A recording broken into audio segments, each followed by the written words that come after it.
Halo teman-teman, pada kesempatan kali ini, saya dan kelompok saya akan menjelaskan tentang psikologi perkembangan siswa yang dilihat dari fisik psikomotorik. Sebelum kita lanjut ke materinya, saya akan memperkenalkan diri saya dan teman-teman saya. Perkenalkan, nama saya Benedikta Dwi Adventiana, dan teman-teman saya, Alivia Musla Fakhrudin, Amelia Putri Wulandari, Andika Rizky, Anissa Anastasia Salsabila, Daniar Asyari, Dias Putri Amelia, dan Dina Maria. Selamat menyaksikan teman-teman. Definisi perkembangan fisik dan psikomotorik peserta didik. Perkembangan fisik atau disebut juga pertumbuhan biologis atau biological growth adalah perkembangan yang berkaitan dengan tinggi, berat, serta bentuk tubuh, perkembangan otak, dan perubahan-perubahan dalam cara-cara individu dalam menggunakan tubuhnya, seperti perkembangan keterampilan motorik dan perkembangan seksual, disertai perubahan dalam kemampuan fisik. Karakteristik perkembangan fisik dan psikomotorik peserta didik. Secara umum terdapat perbedaan antara gambaran perubahan-perubahan fisik berdasarkan jenis kelamin laki-laki dengan perempuan. Pada anak perempuan berupa pertumbuhan tulang-tulang, badan menjadi tinggi, anggota-anggota badan menjadi panjang. Pertumbuhan payudara, tumbuh bulu halus berwarna gelap di kemaluan. Mencapai pertumbuhan ketinggian badan yang maksimum setiap tahunnya. Bulu kemaluan menjadi keriting, menstruasi atau haid, dan tumbuh bulu-bulu ketiak. Sementara pada anak laki-laki berupa pertumbuhan tulang-tulang, testis atau buah pelir membesar, tumbuh bulu kemaluan yang halus, lurus, dan berwarna gelap. Awal perubahan suara, ejakulasi, bulu kemaluan menjadi keriting, pertumbuhan tinggi badan mencapai tingkat maksimum setiap tahunnya. Tumbuh rambut-rambut halus di wajah, tumbuh bulu ketiak, akhir perubahan suara, rambut-rambut di wajah bertambah tebal dan gelap, dan tumbuh bulu di dada. Selain perbedaan pada jenis kelamin, setiap fase perkembangan juga memiliki karakteristik perkembangan yang berbeda-beda mulai dari bayi sampai dewasa. Berikut ini karakteristik perkembangan fisik peserta didik berdasarkan rentang usia. Yang pertama ada perkembangan fisik pada masa kanak-kanak 0 sampai 5 tahun. Perkembangan kemampuan fisik pada anak kecil ditandai dengan mulai mampu melakukan bermacam-macam gerakan dasar yang semakin baik, yaitu gerakan-gerakan berjalan, berlari, melompat, dan meloncat, berjingkrak, melempar, menangkap yang berhubungan dengan kekuatan yang lebih besar sebagai akibat pertumbuhan jaringan otot lebih besar. Selain itu, perkembangan juga ditandai dengan pertumbuhan panjang kaki dan tangan secara proporsional. Perkembangan fisik pada masa anak juga ditandai dengan koordinasi, gerak, dan keseimbangan perkembangan dengan baik. Yang kedua ada karakteristik perkembangan fisik pada anak usia 5 sampai 11 tahun. Perkembangan waktu reaksi lebih lambat dibanding masa kanak-kanak. Koordinasi mata berkembang dengan baik, masih belum mengembangkan otot-otot kecil, kesehatan umum relatif tidak stabil dan mudah sakit, rentan, dan daya tahan kurang. Yang ketiga ada karakteristik perkembangan fisik pada masa anak usia 8 hingga 9 tahun. Terjadi perbaikan koordinasi tubuh, ketahanan tubuh bertambah, anak laki-laki cenderung aktivitas yang ada kontak fisik seperti berkelahi dan bergulat. Koordinasi mata dan tangan lebih baik, sistem peredaran darah masih belum kuat, koordinasi otot dan syaraf masih kurang baik, dan segi fisiologi anak wanita lebih maju 1 tahun dari anak laki-laki. Yang keempat ada karakteristik perkembangan fisik pada masa anak usia 10 sampai 11 tahun. Kekuatan anak laki-laki lebih kuat dari wanita, kenaikan tekanan darah dan metabolisme yang tajam. Wanita mulai mengalami kematangan seksual umur 12 tahun, lelaki hanya 5% yang mencapai kematangan seksual. Yang kelima ada karakteristik perkembangan fisik pada masa remaja. Pada masa remaja, perkembangan fisik yang paling menonjol terdapat pada perkembangan kekuatan, ketahanan, dan organ seksual. Karakteristik perkembangan fisik pada masa remaja ditandai dengan pertumbuhan berat dan tinggi badan yang cepat, pertumbuhan tanda-tanda seksual primer atau kelenjar-kelenjar dan alat-alat kelamin, maupun tanda-tanda seksual sekunder atau tumbuh payudara, haid, kumis, mimpi basah, dan lainnya, timbulnya hasrat seksual yang tinggi atau masa puberitas. Yang keenam ada karakteristik perkembangan fisik pada masa dewasa. Kemampuan fisik pada masa dewasa pada setiap individu menjadi sangat bervariasi. Seiring dengan pertumbuhan fisik, laki-laki cenderung lebih baik kemampuan fisiknya dan gerakannya lebih terampil. Pertumbuhan ukuran tubuh yang proporsional memberikan kemampuan fisik yang kuat. Pada masa dewasa, pertumbuhan mencapai titik maksimal. Pada masa ini, pertumbuhan fisik mulai terhenti sehingga hasil dari pertumbuhan ini menentukan kemampuan fisik. Sama halnya dengan perkembangan fisik, karakteristik perkembangan psikomotorik juga mengalami perbedaan tiap tahun dan atau fase perkembangan. Adapun karakteristik perkembangan psikomotorik peserta didik dapat diurai sebagai berikut. Yang pertama, ada karakteristik perkembangan psikomotorik pada masa usia 3 tahun. Tidak dapat berhenti dan berputar secara tiba-tiba atau secara cepat. Dapat melompat 15 sampai 24 inch. Dapat menaiki tangga tanpa bantuan dengan berganti kaki, dapat mencingkrak. Yang kedua, ada karakteristik perkembangan psikomotorik pada masa usia 4 tahun. Nah, lebih efektif mengontrol gerakan berhenti, memulai dan berputar, dapat melompat 24 hingga 33 inch. Dapat menuruni tangga dengan berganti kaki, dengan bantuan dapat melakukan jingkrak 4 hingga 6 langkah dengan satu kaki. Yang ketiga, ada karakteristik perkembangan psikomotorik pada usia 5 tahun. Dapat melakukan gerakan start, berputar, atau berhenti secara efektif. Dapat melompat 28 hingga 36 inch. Dapat menuruni tangga tanpa bantuan, berganti kaki, dapat melakukan jingkrak dengan sangat mudah. Yang keempat, ada karakteristik perkembangan psikomotorik pada usia 6 hingga 12 tahun. Pada masa anak, perkembangan keterampilan dapat diklasifikasikan menjadi 4 kategori. Yang pertama, keterampilan menolong diri sendiri. Anak dapat makan, mandi, berpakaian sendiri, dan lebih mandiri. Yang kedua, ada keterampilan menolong orang lain. Keterampilan berkaitan dengan orang lain seperti membersihkan tempat tidur, membersihkan debu, dan menyapu. Yang ketiga, ada keterampilan sekolah. Mengembangkan berbagai keterampilan yang diperlukan untuk menulis, menggambar, melukis, menari, bernyanyi, dan lain-lain. Yang keempat, ada keterampilan bermain. Anak belajar keterampilan seperti melempar dan menangkap bola, naik sepeda, dan berenang. Yang kelima, ada karakteristik perkembangan psikomotorik pada remaja. Keterampilan psikomotorik berkembang sejalan dengan pertumbuhan ukuran tubuh, kemampuan fisik, dan perubahan fisiologi. Pada masa ini, laki-laki mengalami perkembangan psikomotorik yang lebih pesat dibanding perempuan. Kemampuan psikomotorik laki-laki cenderung terus meningkat dalam hal kekuatan, kelincahan, dan daya tahan. Secara umum, perkembangan psikomotorik pada perempuan terhenti setelah mengalami menstruasi. Oleh karena itu, kemampuan psikomotorik laki-laki lebih tinggi daripada perempuan. Yang keenam, ada karakteristik perkembangan psikomotorik pada masa dewasa. Nah, pada usia dewasa, keterampilan dalam hal tertentu masih dapat ditingkatkan. Puncak dari perkembangan psikomotorik terjadi pada masa ini. Latihan merupakan hal penentu dalam perkembangan psikomotorik. Melalui latihan yang teratur dan terprogram, keterampilan yang maksimal akan dapat ditingkatkan dan dipertahankan. Karakteristik berkembang psikomotorik ditandai dengan peningkatan keterampilan dalam bidang tertentu. Semua sistem gerak dan koordinasi dapat berjalan dengan baik. Perkembangan fisik atau tubuh manusia merupakan sistem organ yang kompleks dan sangat mengagumkan. Coughlin dan Thomson mengemukakan bahwa perkembangan fisik individu meliputi 4 aspek, yaitu 1.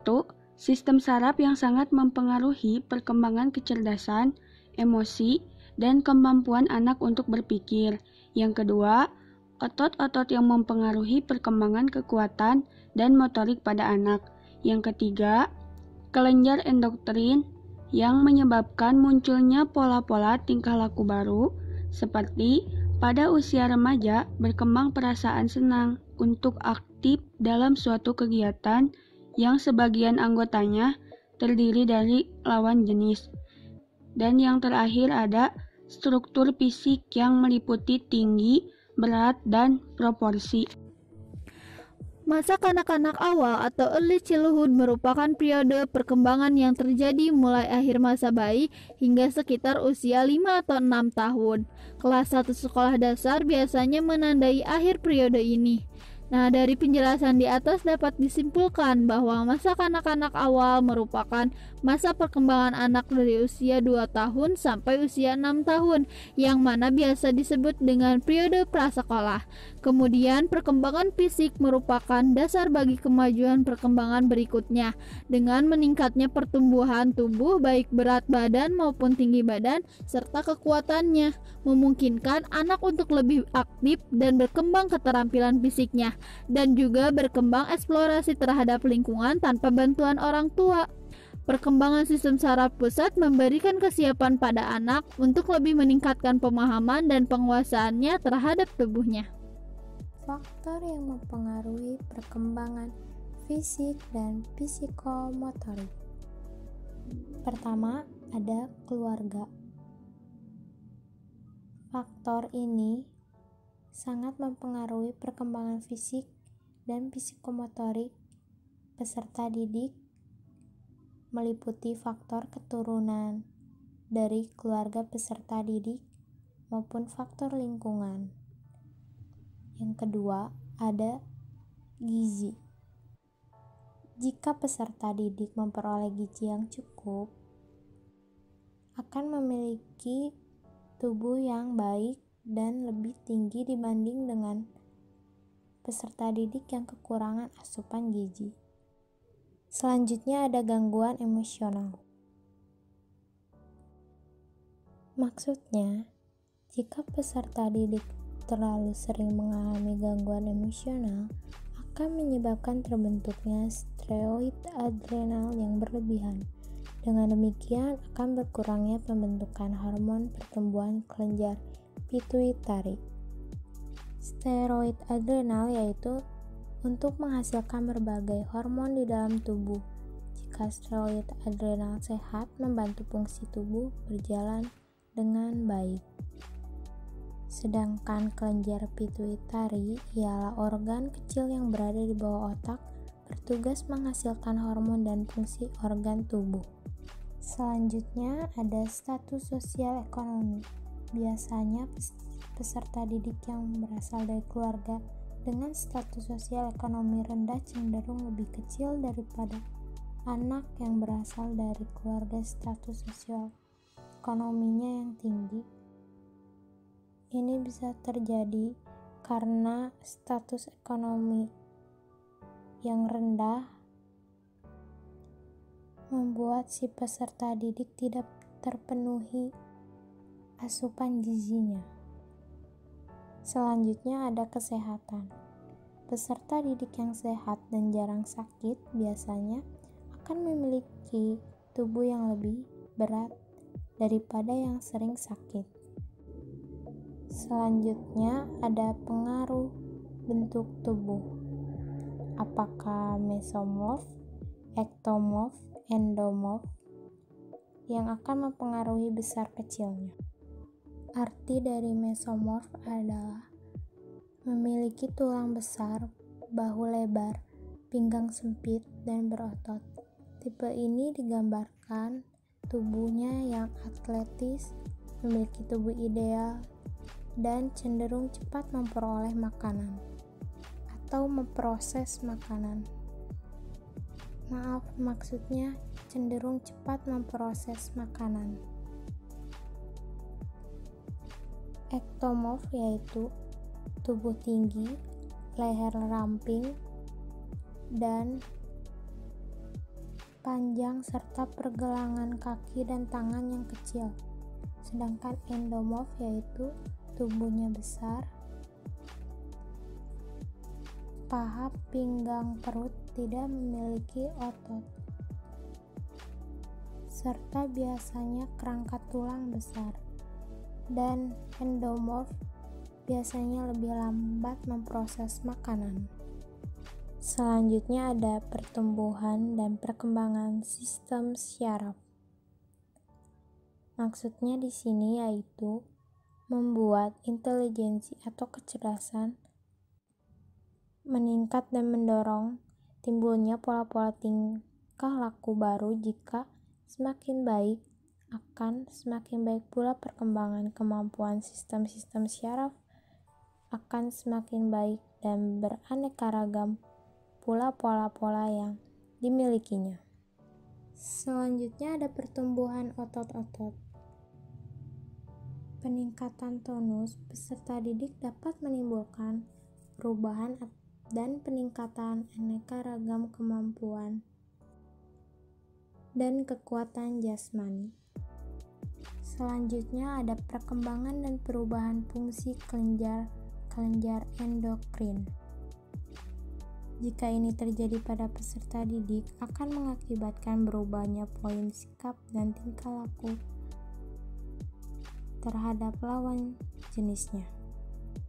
Yang terakhir ada perubahan struktur jasmani.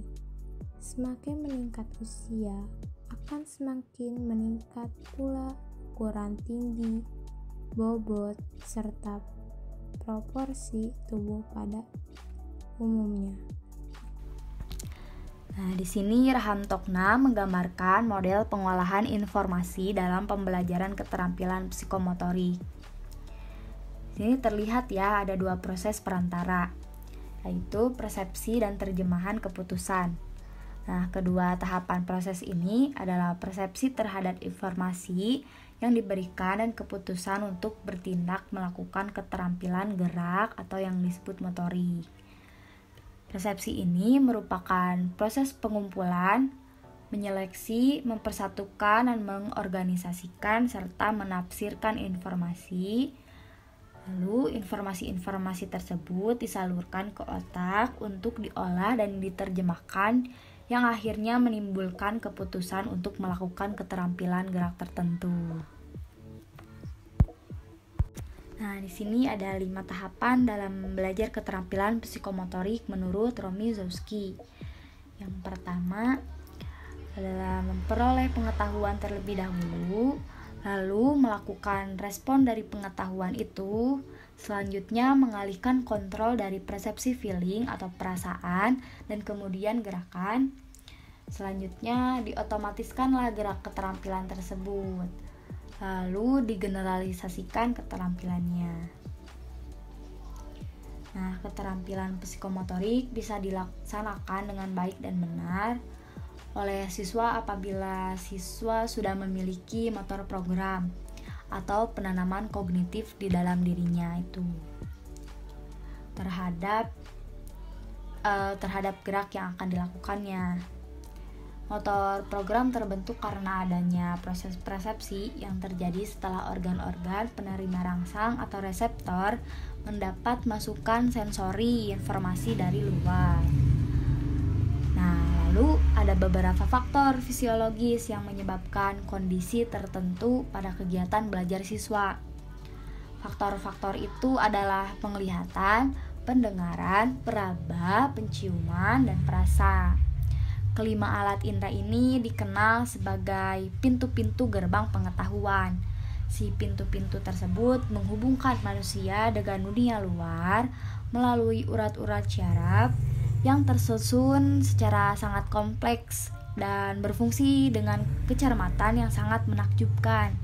Rangsangan-rangsangan yang dari luar diterima oleh pintu-pintu itu dan mengalami pengolahan tertentu yang kemudian akan menjadi kesadaran persepsi manusia.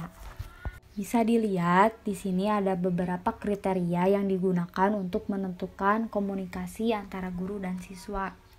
Yang pertama, komunikasi harus akurat dalam menyampaikan pesan yang dimaksud. Itu menyampaikan materi pembelajarannya dengan rinci dan jelas sehingga tidak menimbulkan salah persepsi yang pada akhirnya akan menimbulkan kekeliruan pada siswa. Yang kedua, komunikasi harus efisien. Di sini guru harus memperhatikan karakteristik siswa dan tingkat kognitif siswa pada kemampuan awal siswa. Yang ketiga, komunikasi harus memberikan sumbangan dan bukan mengurangi tingkat motivasi dari lingkungan belajar. Misalnya dengan penggunaan buku yang itu-itu saja akan menimbulkan kebosanan siswa, sehingga informasi yang diberikan tidak dapat dikomunikasikan dengan baik, yang pada akhirnya kurang termotivasi siswanya. Jadi kita harus menggunakan cara yang bisa membangun motivasi siswa dalam belajar.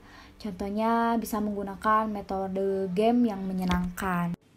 Implikasi perkembangan fisik dan psikomotorik peserta didik dalam pembelajaran. Peran guru sangat penting dalam membantu peserta didik untuk mengoptimalkan perkembangan fisik dan psikomotoriknya. Begitu pentingnya peran guru dalam pembelajaran sehingga muncul kesepakatan bahwa guru adalah pahlawan bangsa. Letak masa depan bangsa berada di tangan guru. Guru juga sebagai penyampai kebenaran dan pengetahuan yang bersifat ilahiyah, berdakwah dalam model pendidikan formal. Selain itu, juga sangat berkontribusi dalam pembentukan karakter peserta didik. Jawaban tentang pertanyaan, karakter yang seperti apakah yang harus dimiliki seorang guru? Tentunya berbeda-beda setiap orang. Namun, ada beberapa karakter yang sudah menjadi rumusan kompetensi yang harus dimiliki profesi guru. Rumusan kompetensi guru yang dikembangkan di Indonesia sudah tertuang dalam Undang-Undang Nomor 14 Tahun 2005 tentang guru dan dosen, pasal 10 ayat 1.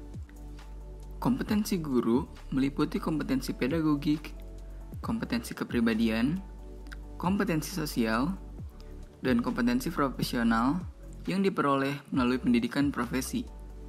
Dengan memahami karakteristik perkembangan fisik dan psikomotorik peserta didik, maka guru harus mampu mengondisikan pembelajaran dengan mempertimbangkan karakteristik fisik dan psikomotorik peserta didik dengan cara: pertama, guru lebih memahami dan menghargai perbedaan individual, khususnya karakteristik fisik. Misalnya, anak yang tinggi dan pendek, gemuk dan kurus, dan lain-lain. Semua harus mendapat tempat yang benar di dalam hati guru dan mendapat perlakuan yang sama. Kedua, orang tua dan peserta didik harus selalu diingatkan tentang pentingnya makanan bergizi untuk pertumbuhan fisik peserta didik. Khususnya, makanan 4 sehat 5 sempurna. Bukan makanan yang siap saji saja. Ketiga, media pembelajaran yang digunakan harus bervariasi dan bisa secara langsung menstimulasi fisik dan psikomotorik anak. Misalnya, media 4 dimensi yang membantu anak untuk melatih imajinasi. Keempat, guru harusnya lebih banyak memberikan stimulasi supaya mempercepat kematangan perkembangan psikomotorik peserta didik. Misalnya, pemberian layanan pengajaran dan bimbingan. Kelima, guru mendorong siswa menentukan pilihan-pilihan sendiri untuk meningkatkan pertumbuhan. Misalnya, untuk tumbuh menjadi lebih dewasa, anak remaja harus aktif mencari lingkungan dan pengalaman yang sesuai dengan kemampuan naturalnya. Dan guru mengambil posisi kunci untuk menolong mereka menggunakan dan mengembangkan bakat-bakat mereka. Lalu yang terakhir, lingkungan pendidikan harus menyediakan ruang untuk bermain bagi peserta didik. Dengan bermain, mereka mempelajari segala hal, dan yang terpenting, mampu melatih fisik dan psikomotorik mereka. Hal itu juga bisa meminimalisir mereka menggunakan permainan yang menggunakan handphone, yang justru berbahaya bagi perkembangan fisik dan psikomotorik mereka. Untuk perkembangan fisik dan psikomotorik ini, perlu ditekankan bahwasanya stimulasi anak menggunakan permainan yang melibatkan gerakan fisik dan psikomotorik. Alasannya, karena bermain merupakan salah satu kebutuhan dan hak dasar anak yang wajib dipenuhi oleh orang dewasa di sekitar anak, termasuk wajib dipenuhi oleh seorang guru. Apabila kesempatan anak untuk bermain hilang atau berkurang, maka akan hilang atau berkurang pula kesempatan anak untuk belajar dengan cara alami dan menyenangkan. Permainan yang sebaiknya digunakan berupa permainan yang banyak melibatkan gerakan-gerakan tubuh, agar otot tumbuh kuat. Anak juga dapat menyalurkan tenaga atau energi yang berlebihan sehingga tidak merasa gelisah. Begitu juga supaya perkembangan motorik halus dan motorik kasarnya bisa optimal. Sangat berbeda ketika peserta didik hanya main game melalui handphone. Hanya jari-jarinya saja yang bergerak, sehingga fisik dan psikomotorik kurang dapat tumbuh optimal. Pemahaman terhadap perkembangan fisik dan psikomotorik peserta didik berguna untuk para pendidik dalam menyusun desain pembelajaran yang tepat sesuai dengan kebutuhan anak. Hasil belajar kognitif adalah perubahan perilaku yang terjadi di dalam kawasan kognisi. Proses belajar yang melibatkan kognisi ini meliputi kegiatan sejak dari penerimaan stimulus eksternal oleh sensori, penyimpanan dan pengolahan dalam otak menjadi informasi, hingga pemanggilan kembali informasi ketika diperlukan untuk menyelesaikan suatu masalah. Oleh karena belajar melibatkan otak, maka terjadinya perubahan perilaku. Akibatnya juga terjadi di dalam otak berupa kemampuan tertentu untuk menyelesaikan suatu masalah. Teori belajar kognitif berasumsi bahwa belajar adalah sebuah proses mental yang aktif untuk mencapai, mengingat, dan menggunakan pengetahuan. Oleh karena itu, perilaku yang tampak pada manusia tidak dapat diukur dan diamati oleh dan tanpa melibatkan mental. Psikomotorik adalah domain yang meliputi perilaku, gerakan, dan koordinasi jasmani, keterampilan motorik, dan kemampuan fisik seseorang. Keterampilan yang akan berkembang jika seiring dipraktekkan dapat diukur berdasarkan jarak, kecepatan, teknik, dan cara pelaksanaan. Dalam aspek psikomotorik terdapat 7 kategori, mulai dari yang terendah hingga tertinggi. Yang pertama, ada peniruan. Kategori ini terjadi ketika anak bisa mengartikan rangsangan atau sensor menjadi suatu gerakan motorik. Anak dapat mengamati suatu gerakan kemudian mulai melakukan respon dengan yang diamati berupa gerakan meniru. Bentuk peniruan belum spesifik dan tidak sempurna. Yang kedua, kesiapan. Kesiapan anak untuk bergerak meliputi aspek mental, fisik, dan emosional. Pada tingkat ini, anak menampilkan suatu hal menurut petunjuk yang diberikan, dan tidak hanya meniru, anak juga menampilkan gerakan pilihan yang dikuasainya melalui proses latihan dan menentukan respon terhadap situasi tertentu. Yang ketiga, respon terpimpin. Yang ini merupakan tahap awal dalam proses pembelajaran gerakan kompleks yang meliputi imitasi, juga proses gerakan percobaan. Keberhasilan dalam penampilan dicapai melalui latihan yang terus-menerus. Yang keempat, mekanisme. Mekanisme merupakan tahap menengah dalam mempelajari suatu kemampuan yang kompleks. Pada tahap ini, respon yang dipelajari sudah menjadi suatu kebiasaan dan gerakan bisa dilakukan dengan keyakinan serta ketetapan tertentu. Yang kelima, ada respon tampak kompleks. Ini tahap gerakan motorik yang terampil yang melibatkan pola gerakan kompleks. Kecakapan gerakan diindikasikan dari penampilan yang akurat dan terkoordinasi tinggi, namun dengan tenaga yang minimal. Penampilan termasuk gerakan yang mantap tanpa keraguan dan otomatis. Yang keenam, ada adaptasi. Pada tahap ini, penguasaan motorik sudah memasuki bagian di mana anak dapat memodifikasi dan menyesuaikan keterampilannya hingga dapat berkembang dalam berbagai situasi berbeda. Yang terakhir, penciptaan, yaitu menciptakan berbagai modifikasi dan pola gerakan baru untuk menyesuaikan dengan tuntutan suatu situasi. Proses belajar menghasilkan hal atau gerakan baru dengan menekankan pada kreativitas berdasarkan kemampuan yang telah berkembang pesat. Sekian penjelasan dari kelompok kami. Semoga penjelasan dapat bermanfaat untuk kita semua. Terima kasih.